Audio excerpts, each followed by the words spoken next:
Labdien, ekscelences, prezident Dudas kungs, prezident Levits kungs, labdien arī kolēģi, un labdien arī visiem tiem, kas skatās mūs šobrīd televīzijas tiešraidē Polijā. Mans vārds ir Kārlis Bukovskis, es Latvijas ārpolitikas institūta direktors, un šis ir pasākums, ko ārpolitikas institūts organizē kopā ar Polijas vēstniecību šeit Rīgā un Latvijas valsts prezidenta kanceleju.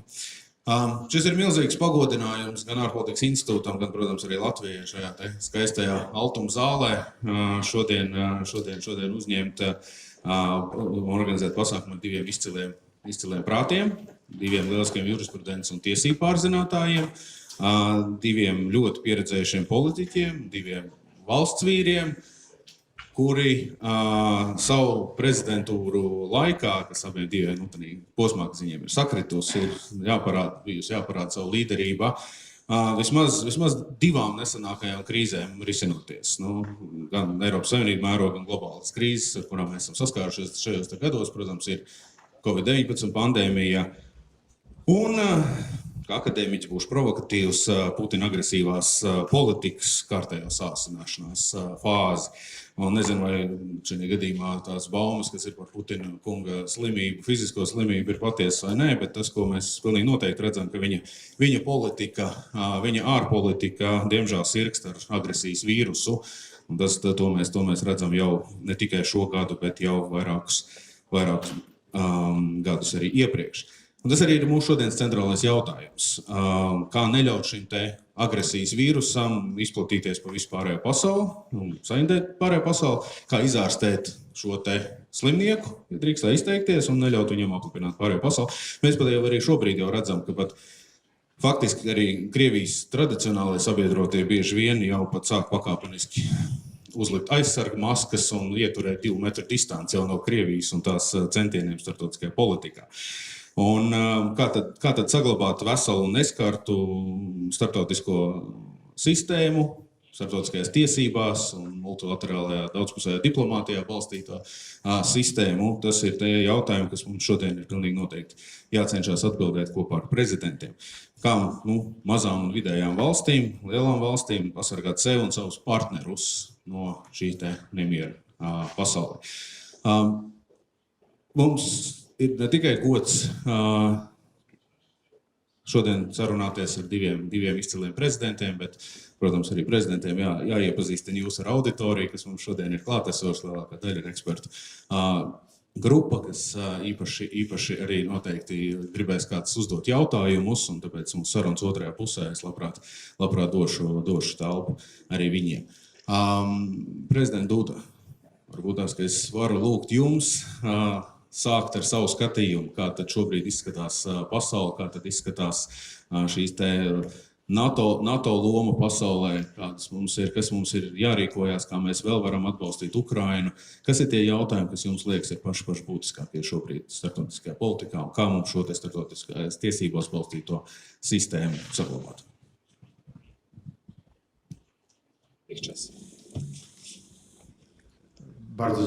Liels paldies, godātās dāmas un kungi, es gribu uzsvērt.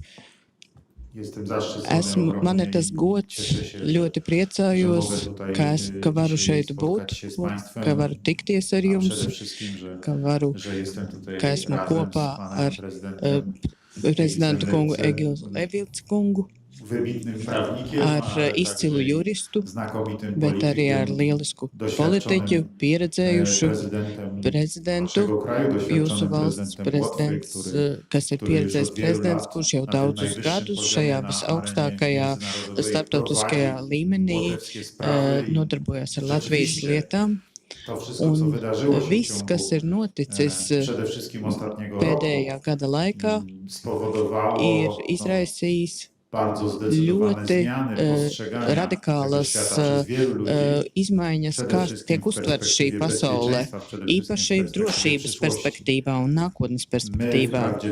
Mēs, mūsu Eiropas daļā, un es saku mēs, jo mūsu kaimiņi no Baltijas valstīm, kuriem ir līdzīgi kā poļiem pieredze vēsturē pēdējos 100 gados, również byli tymi, arī którzy ir tie, kuri ostrzegali, którzy brīdināja, mówili kuri światu, teica pasaulē, że ka to nie jest tak, tas że nav tā, ka komunizm w Rosji komunisms upadł Krievijā ir i w związku z tym, że komunizm w sakauts, un Rosji ka upadł, ja, Związek Krievijā nav Sowiecki komunisms, się rozsypał, un to ka znaczy, że Padomju Savienība ir ta sairusi, ka tradycyjna tagad šī tradicionālā Rosja z jej Krievijas tradycyjną ar rosyjską, tradīciju wielkoruską mentalnością, że ona Lielkrievu zniknęła z powierzchni ziemi i że mentalitāte jej ir nie ma i że ona się izzudusi, nigdy nie ka viņa odrodzi. vairs Właśnie neatjaunosies. widzimy Mēs jej redzam, ka odrodzenie viņa się, ir właśnie widzimy tą atjaunojusies eksplozję un tego redzam šo rosyjskiego eksploziju, kompleksu kad ir imperialnego, šis który skutkuje imperiālā agresją. kompleksa eksplozija, kas Skutkuje ir, agresją w tej kuras chwili rezultāts ir wobec agresija niestety naszej części mūsu świata, Eiropas naszej części Europy, daļā, skutkuje un próbą mēs redzam, ka przywrócenia.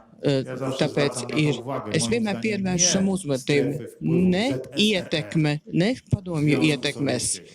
ne, Dzisiaj bet dążeniem šobrīd władców Rosji, Krievijas valdnieka Władimirem Putinem na czele jest Vladimira tak naprawdę Putina przywrócenie wpływów ietekmes sfēra imperium ir caru impērijas ietekmes sfēra. Viņi neskatās tikai uz padomi laikiem, viņi skatās uz Krievijas impēriju, ne tikai uz padomju impēriju, kas mūs turēja nebrīvē līdz 89. gadam, bet šī cara impērija, lielā cariskā Krievijas pēc izmēra, un tas ir tā simboliskā motivācija, kāpēc viņi uzbruka Ukrainai. Tāpēc ir šis mēģinājums atgūt šo te Krievu zemes šūpuli, jo tieši Krievzemē tika pieņemta kristietība, un tāpēc tur sāka veidoties šī te valstiskums austrumslāvu, un tāpēc Krievija, kura Russia today, which is creating its history, which is looking for its roots as deep as it goes in history, is attaching itself to this place. It is trying to link itself to this place. Therefore, Putin is saying it is quite natural that this should be Russia because historically it has always been Russia. There is nothing more mistaken. It was Ruthenia, and Ruthenia is not the same as Russia. And this is something that you have to bear in mind. Poles know that very well from history lessons. Those who were learning history, those who were analyzing, especially the history of the Middle Ages. There was the Red Ruthenia, the Kievan Ruthenia, Grody Czerwienne. So actually, that Ruthenia had nothing actually to do with the Russia of today, especially. So these are separate entities. As a matter of fact, what else? There is also the second element, except for this deeply historical one, which goes back thousands of years in history. There is another very important element. This is Odessa. Let us remember, 1 year ago, we heard Odessa many times in the discourse as the aim of the Russian attack, as the aim of the Russian invasion. Why? Because until today, the city of Odessa, in the mentality not only of Russia but also of many other places, is a symbol of the Russia of Tsars, the rich Tsars Russia, the beautiful Tsars Russia with excellent architecture, with beautiful arts, with something that we would refer to as high life or high society today. So all of that symbolizes a rich modernity of those years, of course. However, this translates into the deep tradition of that modernity, openness to the world. Openness on the one hand, but on the other hand, influences which also spread and spilled over across other countries. That is actually Putin's great ambition and the ambition of today's rulers of Russia.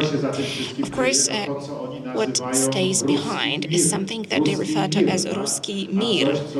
This is something that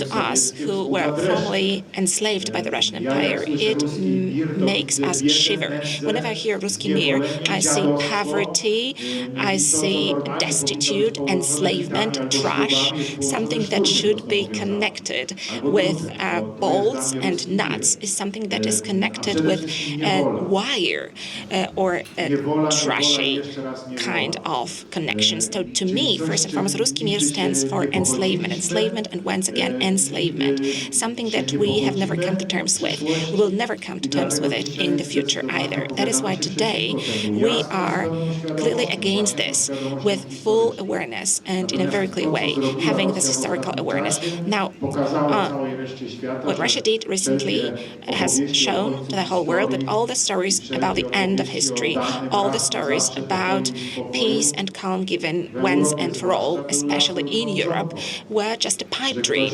Absolutely. So anyone who believed that the war in the Balkans was just an accident at work, whereas in the history of the Balkan wars, there were a lot of conflicts. This war exploded every now and then in the Balkans. If somebody thought that this would never repeat itself again, and that the history of wars, also in our part of Europe, belongs only to the past, which will never come back, well, they were mistaken, simply. We can see that the world has stopped being an oasis of peace, and today we need to take a different look on it. Of course, we are against the war. We do not want to have the war. We are going to do everything we can, for sure, with Mr. President Egils Levits, to make sure that this war does not come to our countries. We are going to do everything within our power to prevent it from happening. But the world today goes along the old motto: if you want peace, prepare for war. In other words, strengthen your security, build up your defense potential, purchase military equipment, and step up the military forces of your country. Try to also disciplinate your society going in the direction to be strong enough so that it does not pay off to anyone to attack you. The probability of heavy losses and the probability of defeat should be so big that this would not pay off, or at least it should arouse fear. So this, in most cases, is enough not to be attacked. This is the world that we're living in today. So what should we do? Nothing. We just have to act according to the conditions given by this world. As we say in Poland, well, you play as your opponent lets you to play. So we are playing according to the rules of the enemy. In this moment, we are mobilizing, and in our countries, at least in Poland, this is understood. We are increasing our defense spending.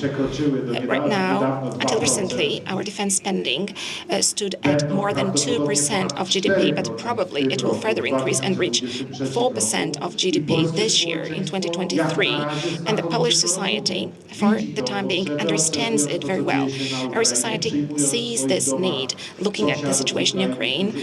People in Poland are receiving their neighbors from Ukraine who are fleeing from war. Women and children are protecting in our country, taking refuge and shelter in our country, living under the roofs of Polish families. So everyone in Poland understands that we have to strengthen because we have a chance to defend ourselves in such a case. When we're looking at our neighbors, we can see that their extreme courage and determination to defend their country has been increased by military support, which they have received from us, from Western Europe, and from the United States. Speaking about us, I'm also referring to Latvia, of course. Thanks to this, they're able now to oppose to the Russian army. They're able to face up to the Russian army, and they're capable of defeating this Russian army, of repelling it, which demonstrates that we are also capable of doing the same. But we need to have manpower and capabilities to do that.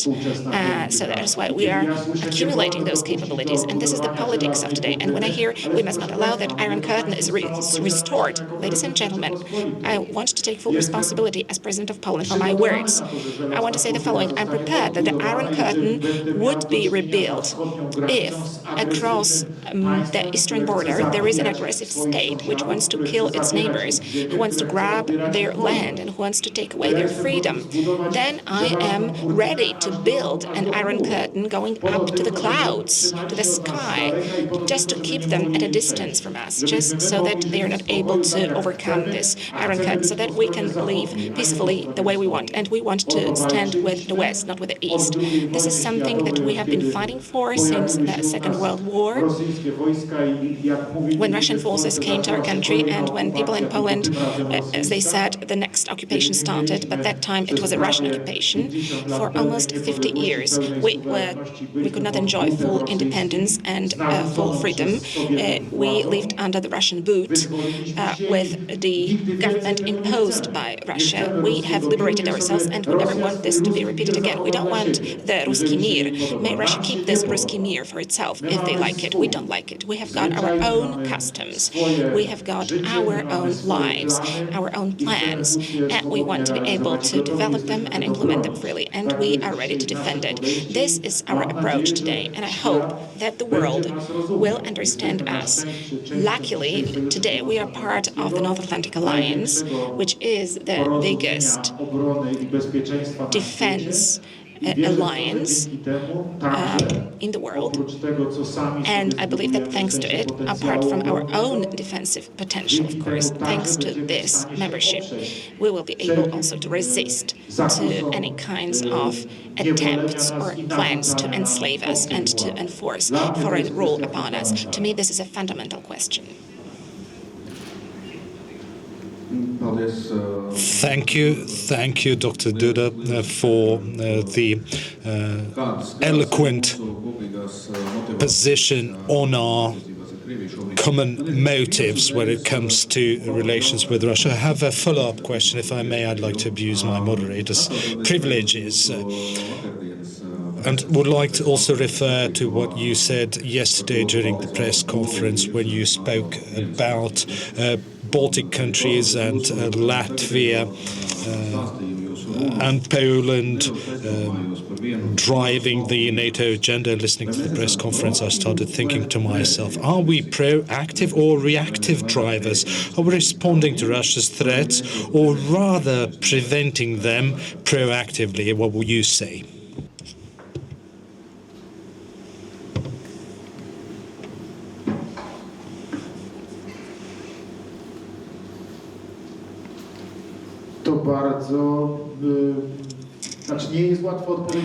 It is not easy to answer this question. The answer is complex, I would say. Let me put it this way. Well, of course, we ourselves, at this very moment, or at the first moment, our response was reactive. In other words, indeed, Russia showed its imperial claws. It actually showed those claws even before. At the latest, did so in 2008 by attacking Georgia. Let me remind you that back then in Tbilisi, precisely, our president, Professor Lech Kaczynski, stood in front of Georgians who were desperate, and he said, "We stand here together, we, the presidents of Central European states, in order to defend you from Russian imperialism, which is being reborn in a clear way. We are standing here to say no, because we are aware that today it is Georgia, tomorrow it could be Ukraine, then perhaps the Baltic states, and then perhaps my country, Poland." These are his words, the words that he said back then. Somebody can say these words were prophetic.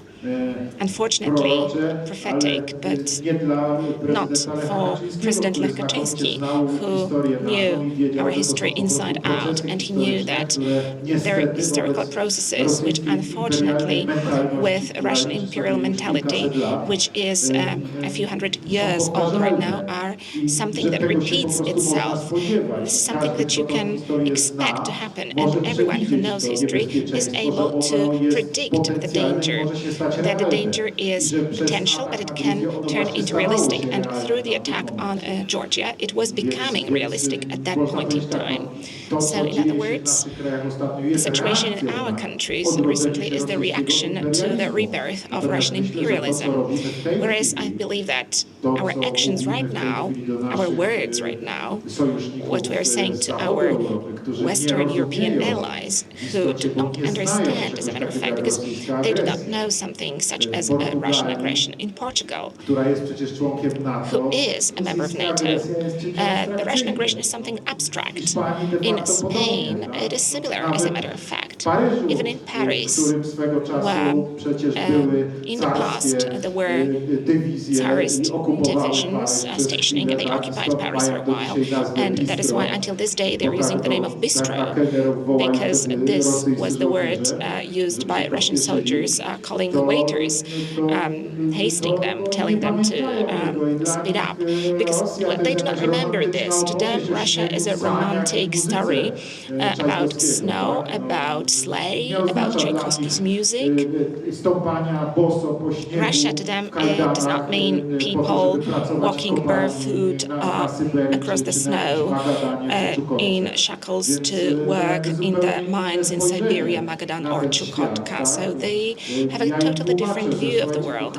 But I keep explaining to them, I'm saying to them, just listen, beneath this thin layer of Russian culture and Russian romanticism, there is a thick, several meters thick precipice of a horrible swamp of suffering and of all that is very, very bad. So do not use this language to me, because you have never experienced such things. If you really want to check it out, just look and study the real history of our part of Europe. Then you will find out what Russian imperial ambition stands for. So we have been explaining this to them in a very clear and consistent way. And we have been showing to them what is happening in Ukraine, the murders in Bucha and in other places, because they already forgot the Stalinist crimes. But when they see once again people shot down with a shot in the back of their heads, when they see the corpses in Bucha, when they can see the pits in which Ukrainian civilians were thrown into, when they can see just blocks of flats demolished with Russian missiles, the same blocks of flats as there are in their countries, when they can see this modern picture, the reality, in other words. However, it's hard to believe that there is such a reality when you just watch TV. It is hard to believe that somebody can use missiles to demolish commercial centers, shops, apartment blocks, settlements. Then, with that moment, it just makes them realize that, wow, this is really happening. Russia is doing that. And now Putin is no longer a romantic, ambitious leader, because this is something that many people were seeing in him until recently. Maybe it comes hard to believe to us here, but this is the way it was. That is why, until this very moment, it is very difficult to convince, of course, a certain part of the Western European business circles who cynically count money, and they do not think how many people pay with their lives and their freedom for the Russian dominance. What is most important to them is this economic account. But this is always going to be the case somewhere. There will always be the people who are calculating business in this way and who are going to look through this lens at the reality. Now, there is a question, are we able to dominate this way of thinking with our actions?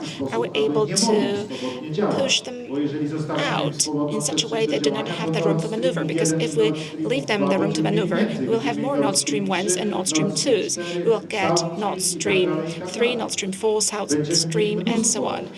Then we will have a lot of different ways and paths through which Russia will be building its imperialism, developing it, because people in the West would just think that Russia is not dangerous, that if Gazprom wants to sponsor a European yacht, if Gazprom wants to sponsor the Champions League, well, it's wonderful, they're paying the money. But for many years, I've explained to my colleagues in the European Union, telling them, listen, Gazprom is not just a regular business company. It is not a company which is looking at the market and acting according to the market principles. It is an iron hand of the Russian Empire, which is clad in a business glove. But if there is a need, it will just punch. It will administer a very heavy blow, making a very big hole in the beautiful picture that you want to look at. But people would not understand that back then. Today, they understand it better. And speaking about future activities, well, this allows us to act in the future. And today we are trying to act with the future in our mind. That is why we are undertaking activities and many projects which we are developing together with the President of Latvia and with the Presidents of Lithuania and Estonia and with our neighbors from Central European countries. Thank you, Mr. President, for rather emotional, nevertheless very clinical description of the current environment in which we live in. Honourable President Levits, I would like to ask the same or similar question to you as we did in the beginning. What is our perspective and position, and what we should do in order to, quoting Mr. Duda, to avoid, us being captured by this, eagle of Russian empire with its sharp nails, and how to build a peaceful world? Latvia and Poland are bound by similar past experience. For the past 100 years or more, Latvia and Poland had to oppose Russian empire or imperialism. Sometimes we had done better, sometimes worse. We had our ups and downs in the 19th century. We spent a lot of time being a part of Russian empire. That's why our world views are very pragmatic, and this is what sets us apart from some of those European countries that have never encountered similar experiences in their past or history. And we have a very pragmatic, very realistic understanding and very future-oriented vision. And that's why these illusions that are strong in some of the Western countries, illusions about Russia that we, of course, saw and that we tried to debunk. And unfortunately, 10, 15 years ago, they were not as obvious and not as easy to debunk. Forced us to continue working. But I have to ask your colleagues, Mr. Bukovsky, how come, all the Western think tanks, all the famous Western think tanks and scholars missed or failed to notice Russia's attempts to restore its empire and follow its imperialistic ambitions? I, as a scholar, would say that, you have made a mistake in such a crucial matter, and you unfortunately have failed and should therefore resign. But, that's a joke, of course. But we should nevertheless conduct an inventory of those think tanks, their positions and their forecasts with regard to what is going to happen in relations with Russia. And even before the Iron Curtain fell, there were Soviet studies, a study discipline which focused on the Soviet Union affairs, which was much more successful than it is at the moment if we're talking about analytics. But that's a sort of a side note. As I already mentioned, Latvia, Estonia, Lithuania, Poland, other Central Eastern European countries very clearly see what Russia is doing, and we're on the same page in this regard with President Duda. We clearly see that Russia has not abandoned its imperialistic ambitions. They sometimes resurface and sometimes subside, and now it has surfaced. And this imperial and colonial strategy of Russia was very widespread in the 18th, 19th century in Europe. UK had it, French, German had it towards the end of 19th century. Such strategy or policy was adopted by Germany, and Germany belatedly, as they said themselves, tried to apply the same approach in Germany, imperialistic and colonial.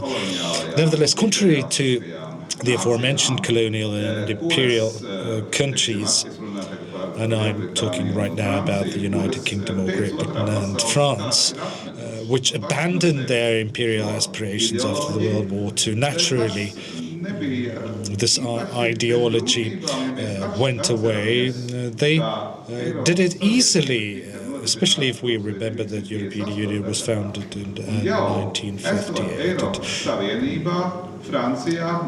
As a member of the European Union, France went through 2 military coups that were seeking to pursue decolonization. Fortunately, they succeeded in quelling those coups. Unfortunately, in Russia, nothing of the sort happened, and those ambitions are still in the air. And then also France tried to follow in the path of the Germany and the United Kingdom, which caused the First World War and the Second World War. Their empire collapsed after the First World War. And recently addressing members of the Bundestag, compared Germany with Russia, and Germany after the World War II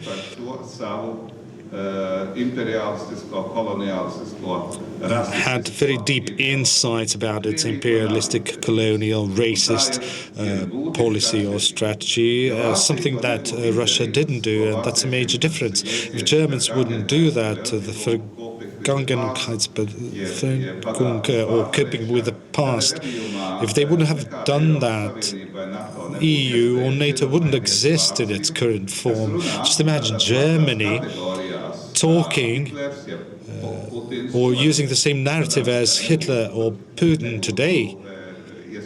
It wouldn't be possible to build meaningful cooperation with them in the same union. However, Germany did it. It sort of cleansed itself. And again, about the pragmatism of Baltic countries and Poles, this is something that I'd like to go back to. Democratic, non-aggressive Russia will emerge only realistically or pragmatically only when it copes with its past and rethinks its past ideologies and abandons aggressive past ideologies. Again, looking at the situation pragmatically or realistically, I don't expect any of this happening in the foreseeable future. Even if Ukraine defeats Russia in Ukraine, these ideologies will not disappear. And again, being realistic, this is something that we have to prepare for. This is something that we can, that's a given, that's a constant that we have to take into account. That is something that we have to take into account when we prepare to respond. And our response, as President Duda already outlined, our short-term and long-term response should be as follows. So the short-term response should be today, in the coming weeks, in the coming months, we should continue helping Ukraine hold back Russian forces and eventually prevail in this war. That is the short term, the immediate goal, the top priority that we have to work towards. And this is what we do exactly. Poland, Latvia, the European Union, NATO, of course, the alliance is the main defense alliance or the strongest defense alliance globally, is supporting Ukraine as much as possible. And secondly, Russia is now busy with war in Ukraine.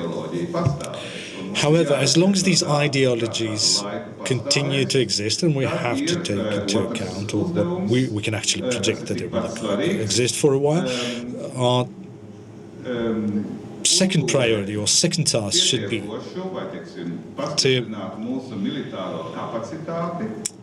build our military capacity or capabilities to a point where Russians would realize that any attack would fail, would be a disaster for Russia, which means that 4% of the GDP that Poland has decided to spend on defense needs. In our case, it's 2.5% of the GDP, but we'll continue striving towards 3% of the GDP when it comes to defense spending. That is our response. Our collective spending expenditure is the cost of peace that we have to bear, the cost of peace in the coming years. And I do believe that we are fully committed to to make this sacrifice, if you will. And then we also have to convince our Western partners. I do believe that West does understand what is going on, but in democracy you have diversity of views. There will always be people who will think differently, but West generally understands what Russia is all about. And there's another reason for that. The reason is the ongoing war is actually a clash of totalitarian, authoritarian regime and a democracy, a democratic country. And this totalitarian, authoritarian regime is challenged by Ukrainian democracy because it challenges the whole system, political system in Russia, and shows that reforms are needed, and it could possibly trigger reforms in Russia, which is, of course, something that the current regime does not want to see happening. So actually the Russian invasion of Ukraine is, of course, or the Russian war in Ukraine, of course, is the clash between democratic and authoritarian regimes. And that is why West supports the democracy or the democratic side in this military conflict, although not immediately or directly threatened. But it's about political systems in this case. Thank you. Thank you, Mr. President, for the elaborate answer. I would also like to again abuse my privileges as the moderator and ask you a quick follow-up question. Yes, would like to also ask the question about, and also in a way answer your question about the inventory of the democratic think tanks. Inventory or the audit is indeed needed, and think tanks are going through such audits because we need to restore humanity, and our humanity gives us hope that the worst-case scenarios will never come true, and that is the answer why think tanks made such bad predictions. Yes, because we were hoping that humanity will prevail, but there were also those who were unfortunately ignored, those who warned quite well in advance that those policies that come from Russia or out of Russia are dangerous. President Duda, would you like to add anything? Would you like to comment my remarks? Not so much a comment, but perhaps I would like to ask if I can subscribe to it. I would like to develop one point mentioned by President Egils Levits. So, ladies and gentlemen, I have noticed that besides of my remarks, which I have just made, there are different analyses which you come across in international space, but also in Poland among the analysts. And if you look at those analyses, at those studies, there were two dominant directions exploring the reasons of the Russian aggression, of the rebirth of Russian imperialism, especially from the perspective of the aggression against Ukraine and, generally speaking, aggressive behavior vis-à-vis us, the countries of Central Europe. So both these views, both these concepts were detached from each other. In other words, I did not see any connection between the two, although I believe that, as a matter of fact, this is the case. There are many different reasons which come together, but according to one concept, one view, Putin knows, looking at all analysis, that there is a deep crisis coming to Russia, that the time of the deep crisis for Russia has already started, and irrevocably, that crisis, unless it is stopped, will lead to the collapse of Russia. This is an energy and demographic crisis coming together. Russian deficits are being exploited to a large extent. In a sense, also the technical and infrastructure background of Russia is being exploited. to tap into those resources. And today, Russia is living thanks to the sale of its natural resources, natural gas, metals, oil, and so on and so forth. So these possibilities are being exhausted, and at the same time, the demographic indicators are also decreasing. That is leading up to the collapse. Putin had to do something against it. He had to take control over it. Add to this also the fact that Poland has diversified its gas supplies, showing this to Russia and making an announcement that will not use Russian gas anymore. So there is another customer, not using Russian resources. So Putin had to react to this somehow. And then there is another concept. I have to say that there is a well-known U.S. journal, Foreign Affairs. I read one of the articles run by Foreign Affairs, and there was this concept precisely included. It gave the following explanation. Putin's reaction is a natural reaction in a sense, because obviously the Russian Empire had to react in this way in the view of NATO coming closer to Russia, given the American greed to grab a bigger sphere of influence by attracting more and more states to become part of NATO. So that was an obvious response which had to come, as a matter of fact.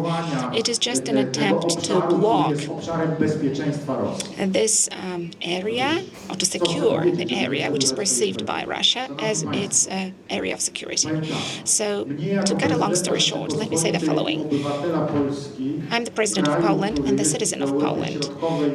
Poland is a country in Central Europe. I'm a man who was born in the Russian sphere of influence. And having said all of that, I don't care about Mr. Putin's motivations. I don't care about the situation in Russia whatsoever. I'm not interested in that. This is the problem of Mr. Putin. He has to come to terms with repairing the Russian economy, and he has to find the incentive for the Russian people to reverse the negative demographic trend. This is his task, and the whole world should give him the same response, saying, dear sir, your neighbors are not interested in the fact that you have made a lot of problems for yourselves in your country, you were unable to manage your country, and as a result of that, you are having this technological backlog, and because of that, you are not able to encourage people to have children because they live in poverty and they want to have a better life. So it's the simplest thing to do that is to limit costs. So if you don't have children, you are bearing less costs, because this is the way of thinking.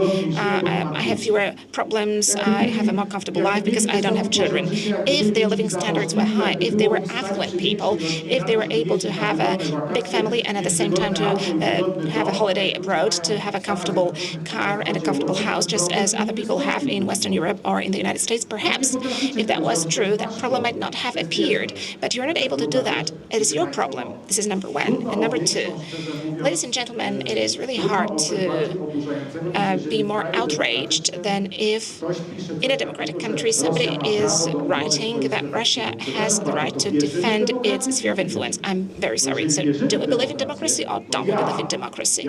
Because if we believe in democracy, then myself, being a Polish person, I have the right to say with whom I want to be friends and what kind of system I want to have in Poland.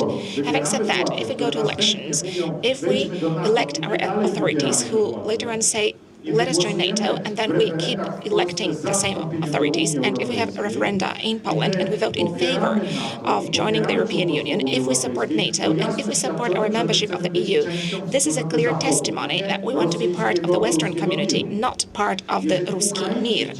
If Ukrainians today are electing authorities who are speaking about their wish to join the European Union, if Ukrainians are electing authorities who want to join NATO, and they are doing that in free and sovereign elections, which they have secured to themselves, thanks to the revolutions, as a matter of fact, such revolutions as the Maidan, in order to limit the Russian influence and to have democracy, then it means those societies want to have it.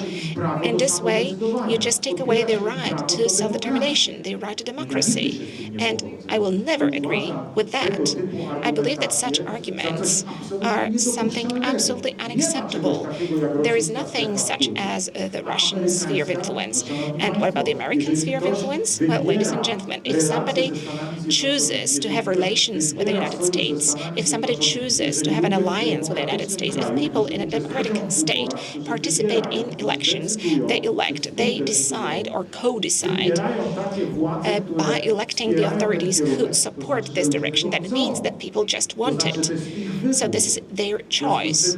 Therefore, we either allow people to make their choices or not. Either we allow for the concert of powers and domination and enslavement, or we do not allow that to happen. It is a very simple line of division, very clear in this particular case. To me, it is obvious. Thank you, President Duda. As I was listening to you, I thought that everyone will find something to relate to in what you're saying, and I see that, Mr. Duda, at least for myself, you are the sort of the supporter of the think tanks. Before we open the floor for questions, before we go to question and answer session, I would like to ask you a follow-up question, Mr. Levits. A short question. Mr. Duda also touched upon it in his previous remarks. There is a certain fatigue setting in the West with regard to Ukrainian war and Ukrainian military conflict and supporting Ukraine. So what we should do, or what we could do more to organize support for Ukraine, and what are the ways to do that? Well, we can do so by using all the arguments that we have, explaining, communicating. That's why President Duda and we are participating in various forums, and we talk bilaterally to our allies, and this is how we communicate our position, which is the main purpose of the politicians and diplomacy. And if we wouldn't present our position, if we wouldn't speak loud enough, nobody would hear us, and that is the main channel through which we communicate. And it is becoming more and more obvious, listening to what Russia says, is that this is an attack on democracy, not only Ukraine, which was the immediate target of the Russian imperial ambitions, but it is an attack on democracy, and that's why all democratic countries should be concerned about this war. But there's also the third dimension. It is also an attack on international ruling, on international laws, international rules-based order, and that is definitely a concern of all 193 nations that are members of the United Nations, and this is something we continuously underline and communicate. And President Duda and we actually meet very frequently, very regularly. That's why we exchange views on regular basis. And on one of your trips to Africa, you said that Africa is probably not fully aware of the problems caused by the Russian imperial aspirations. But I do believe that Africa fully sees the crisis of the international rules-based order, which is being currently threatened, because if we wouldn't abide by international rules, we could just easily attack another neighbor without announcing the attack, or in an unprovoked attack. That is why we need these safeguards, international rules-based order, which prevents countries from such voluntary acts, and we need to do so. We need to maintain the level of protections and the safeguards that were established after the Second World War with the UN Charter. So there are basically three dimensions to this task. First of all, we need to address the Russian imperial ambitions, and Russia trying to restore the Tzarist empire, but it is also very important to not forget that they are trying to dominate in Europe, become one of the leading countries in Europe. That's also one of its aspirations. Then there's another dimension on top of that. There's another layer. This war being the attack on democracy as such, democracy as the form of political system. So those countries that are claiming that they are democracies, is it just a pretense? Because they have to clearly show on which side they are, whether they are on the side of the democracy or on the other side. And this, of course, applies not to all countries, but to democracies which actually are a minority in the world, but generally, those autocracies that are in majority at the moment should also think about the international rules-based laws. Not only democracy should be concerned about that. So Russia has attacked all the possible, dimensions or all the possible values that we need to protect to ensure that the world responds to such threats and such attacks. Thank you, Mr. President. We have 1, 2, 3, 4, 5, 6 raised hands, which is of course lovely. We have roughly 15 minutes for the questions, so please keep questions short, and we'll allow you to ask 3 questions and then take another 3 questions. We'll start with Gattis. And please introduce yourself as well. Honorable heads of state, I'm Gats Kromic, the lead researcher of the Vidzem University and also the member of the Commission estimating the losses of Soviet occupation. What I gathered from what you said is that we have to be bold in what has happened. It's not a matter of a year or a decade, but 10 decades or a century, or as Mr. Levits said, it's been going on for centuries. The third conclusion is that the world is still grasping or failing to grapple with this threat. And then also another problem is that the West is trying to put a price on everything that is happening. And on top of that, we have to also look at what Russia is doing internationally. And we're talking about special ad hoc tribunal for holding those who are responsible for war crimes in Ukraine responsible. But don't you think that we should look broader and look at what has been happening for the past century, not only in Ukraine, where Ukraine was annexed by the Soviet Russia, and shouldn't we look also at the Baltic countries and Poland and, analyze our history and learn lessons from our history and come up with a formula for estimating the losses of the Soviet occupation? Because my understanding is this, if we only condemn what is happening in Ukraine, if we try to prosecute a serial killer for the last murder, and we see that there are 7 other victims, and we are trying to put them in jail only for the last victim, should we have the formula to hold them accountable in a similar fashion for all the crimes they've committed?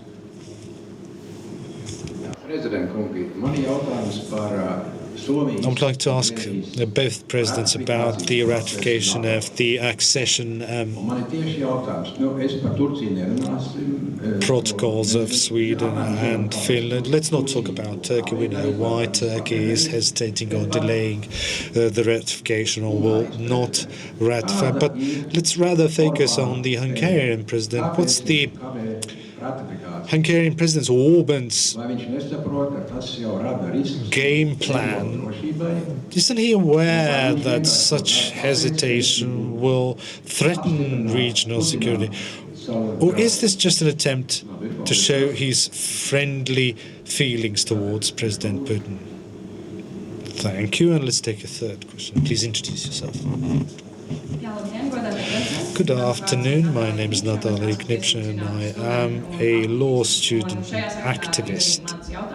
And I will talk about the rule of law. We will ask about the rule of law. Both of our countries, Latvia and Poland, have to abide by Fedotova against Russia, the European Court of Human Rights Grand Chamber recent judgment. So how are you, as heads of state, are going to maintain the rule of law at the time when rule of law is a matter of democracy and security? And what do you think about the main findings of these judgments? that the public opinion should not be a reason for not upholding the human rights and ignore the position of activists. Dear President, would you please respond to the questions that you just heard and what you would like to say? President Levits, please. I would like to start with the question asked by Egils about rule of law and rule of law at the international level.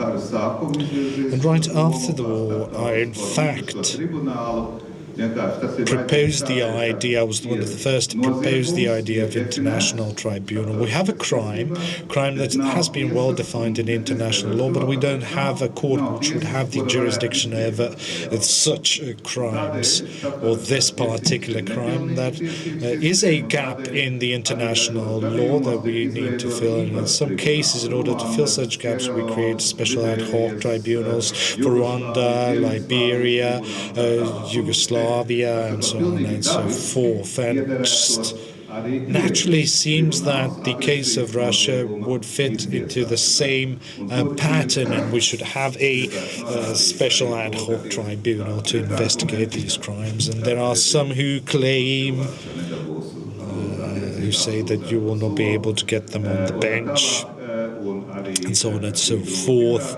and that collecting evidence is not as easy.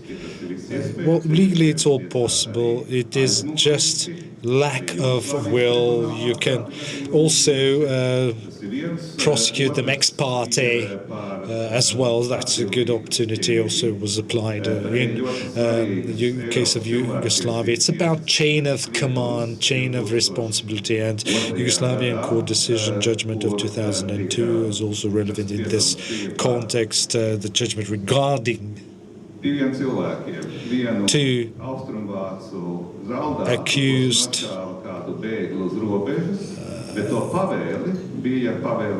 people, one East German soldier who shot a person, and the order was given by the then German head of government, Mr. Kretz, and both of them were prosecuted. So the whole chain of command from the top to the very bottom were held responsible for the crimes committed.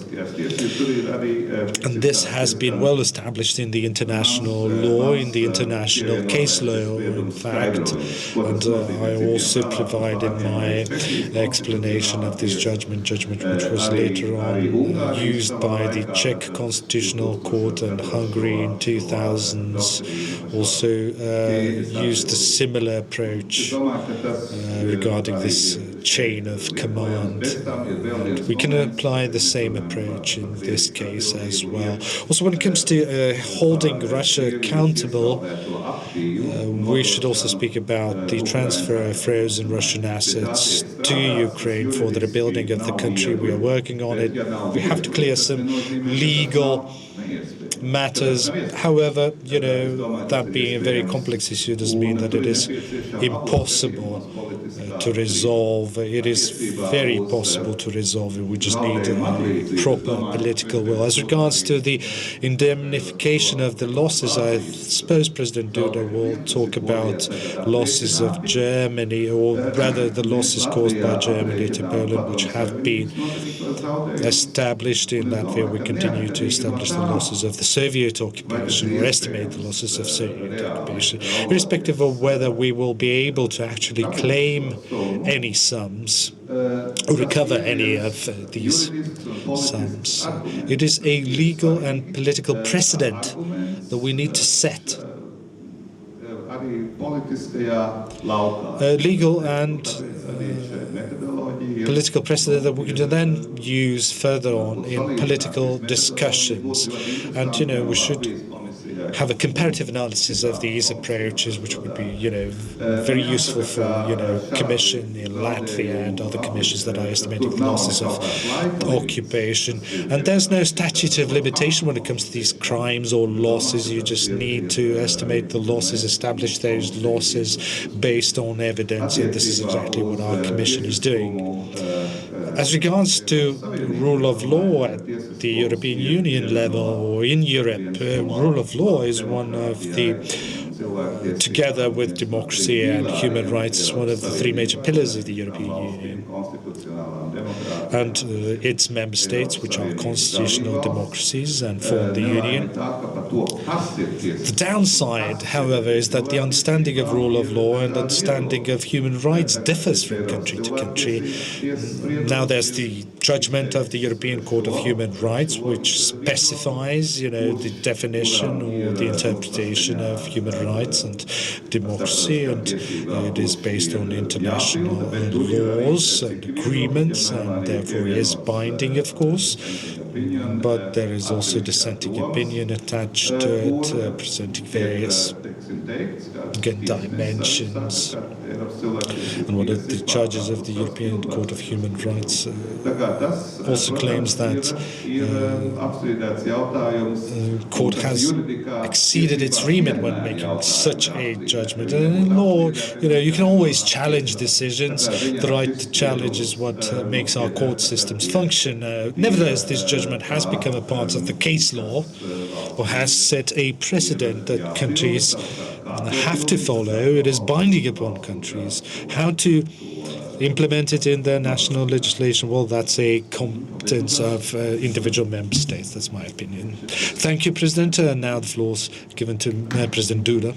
Yes, thank you very much. Mr. President has just given an exhaustive answer to the question regarding the broadly understood question of the tribunal. Let me just add one remark. Ladies and gentlemen, just have a look at the following thing. Does any one of you remember a representative of the Russian state who was held accountable for the crimes committed by subsequent Russian regimes, the Soviet regime, the Russian regime? Can you give an example of such a person? Are you able to pinpoint such a person? Because talking about Soviet and Russian crimes, I'm sure that you can give many examples of them, especially here in Latvia. The same goes for us, the Poles. We are also able to list a lot of crimes, but I have never heard that any bandit in a uniform or wearing a suit who was a member of the Russian authorities or the Soviet army, I did not hear about an example of being held liable for his crimes. Maybe they should for the first time, so that Russians find out that you cannot murder other people with impunity, that torturing others does not come with impunity, and that, as a matter of fact, you are punished if you do something like that to other nations. You just are punished, full stop. And I believe that the international community should really execute it and enforce it. And it is not going to only to be a warning and a preventive action vis-a-vis Russians and Russia, but also vis-a-vis the whole world. Everywhere, those who have got any plans to enslave, to murder, to torture another human being need to have a conceivable and readable signal that this is not going to be tolerated and go with impunity. Yes, this is a preventive action, deterrence. I'm not a proponent of extreme humanism regarding the enforcement of criminal law. I believe that the perpetrator should be punished, and the society should also see that they were punished. The element of payback has got also a very important meaning for those who were injured. And there is no mercy in this case, absolutely. And there should be no exceptions in this case. Simply, international community has to enforce it. And this is what we want to achieve, simply, to make sure that this is enforced. A new institution has to be set up because there is a gap in the law and it has to be made. It has to be done. And crimes are a fact. Everybody knows that. And they are quite well documented on all the possible data carriers that are available there. So this is number one. Number two, speaking about indemnification or compensation. Yes, ladies and gentlemen, indeed, we have drafted a report and we have claimed compensation for losses suffered by the Polish people and Poland during the Second World War from Germany, from the German state, because obviously the authorities of the Third German Reich were German authorities elected by German society, and German society supported those authorities back then. This is a historical truth, and we should not deceive ourselves about that. And with the approval of a big part of German society, for sure, they just declared the Second World War. They conducted the Second World War. And in Poland, those authorities, the representatives of those authorities committed war crimes. And simply what we want is to get indemnification for those war crimes, for murders, for destruction. Looking at per capita, we suffered the biggest losses during the Second World War, especially property-related losses. And simply what we want to get is compensation. Simply. We do not expect anything else. We believe, yes, some perpetrators were punished, some in an exemplary way even. Just let me repeat, a part of them, because all of us know exactly well that a lot of Nazi war criminals were not punished, but some part, yes, indeed, they were. There was the Nuremberg Tribunal, and there were other also cases before the courts. But what we simply want is this compensation for families who lost their loved ones. In my family, the Gestapo, the Germans murdered the brother of my grandfather. He was a partisan. He was betrayed by somebody. He was apprehended by the Germans. He was taken to prison in Tarnów, and there in this prison in Tarnów, he was murdered. And never ever has his family, and he was married, he had a son, he was 33 years old when he died. Never has his family received anything from Germany. No form of indemnification or compensation because for the fact that he was murdered, because he wanted to live in a free country, in his own country, and he lived in a country under the German occupation because Germany just invaded him. So, ladies and gentlemen, people deserve satisfaction for the losses and harms that they suffered. It is a very simple question. Other countries and other societies have received this kind of compensation. I cannot see any reason why we, the Poles, should not receive such a compensation. And this is what the majority of the Polish society thinks. It is an obvious thing. I believe the same should go for Russia, for the crimes in Ukraine, for the destruction which Russia carried out there, for demolishing houses, blocks of flats, kindergartens, state infrastructure. For all of that, the Ukrainian state should be compensated. And for private losses, private citizens should also be compensated by Russia. This should be enforced. That is why I urge the international community to block Russian property, to block Russian money on bank accounts all over the world, because perhaps some of those compensations would be paid out of that money without asking Russia and Russians if they like it or not. So this is my second point. Then you asked about Hungary. I think the answer is complex. It is not as simple. I believe that there are many different interests converging here, which are understood by Hungarians, by Hungarian leadership in a very different way, starting from the ones which are visible, in a sense. For example, there is energy dependency. So Hungary is very dependent in terms of energy, much more dependent than of my country, Poland.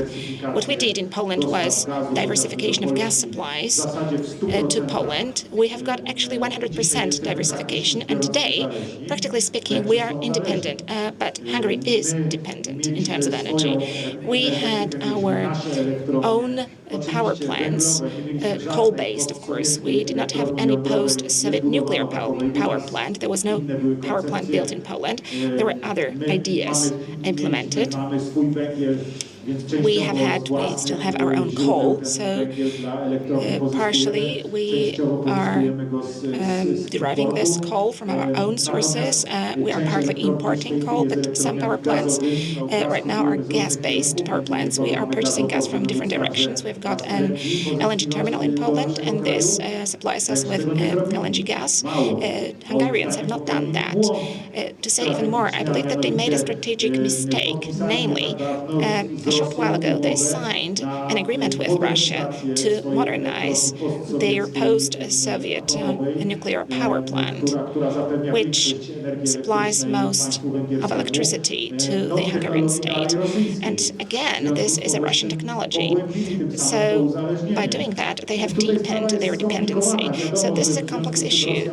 Of course, we know that Russia, because of that, has got different possibilities to conduct a very unpleasant, diversified, so to speak, blackmail vis-à-vis Hungary. The same goes for fuels. I'm thinking about crude oil, for instance. This is yet another element of Hungarian attachment to Russia. So this energy problem is a very serious one and a readable one, visible one. We can see that Hungarians have got a problem here. But I think there are also other conditionalities, more complicated, of political and historical nature. And those are not so much readable to me. I'm not so much capable of understanding them. And I'm not able to acknowledge them whatsoever. I think this is a problem with which many global leaders today are faced. And that is why we do not approve this kind of policy whatsoever. We believe that it is a bad policy, that it is mistaken, and we urge that allied unity be upheld, both within the European Union but also within NATO, because this is an extremely important element. And I do hope that this will of being part of the community in the full understanding, full meaning of this word is going to prevail, also in Hungary. Thank you. Thank you for the wonderful discussion. Unfortunately, we cannot allow the second round of questions, but this means that you need to come back and we need to have a similar discussion in future again. So I'd like to thank both presidents once again for the discussion, for presenting their views. If I may, I'd like to shortly recap the discussion in one sentence, and I'll quote President Duda, and I hope that translation will be precise, and I will apply this to what Mr. Levits said about the international law. This international law needs to be, screwed in place instead of being loosely bound by loose rope, and this is something that we should do in international politics. I would say, in an even more precise way, wherever there is an orderly country in place, if you have got a solid state, either there is a screw or either there is a bolt keeping everything together. Unfortunately, what we are seeing is a situation when there is just a rope, a rotten rope being used, or a wire, loose wire, so to speak. So I believe that this is a symbol, unfortunately, of a backwardness, of fill gaps, top gap solutions, something that is unacceptable and something that we are also not approving of from the civilization point of view. We don't want to have it. We want to implement everything in a solid way, in a permanent way. We want things to be based on strong foundations. We want things to be safe. Because to me, this is also an element of respect for human life, for human beings, because the right is connected with that. Different laws of hygiene of work, safety of work, proper working conditions, the appliances which people use to work have to be safe so that there are no accidents at work. All of that comes together. So you need to put in a lot of things to make sure that the device works and functions, that it gets serviced at the right point in time, so that the continuity of the production is upheld. So, ladies and gentlemen, this is a whole spectrum of things which are part of our life and define our life. So either is our life orderly or it is chaotic, insecure. We do not want to live in chaos. We want to live in order. We want to be able to plan. And this precisely is the difference. That is why we are choosing the western direction, not the eastern direction. It is very simple. Thank you, and indeed, thank you for this clarification. I would like to thank both presidents, and let us put our heads together to thank them.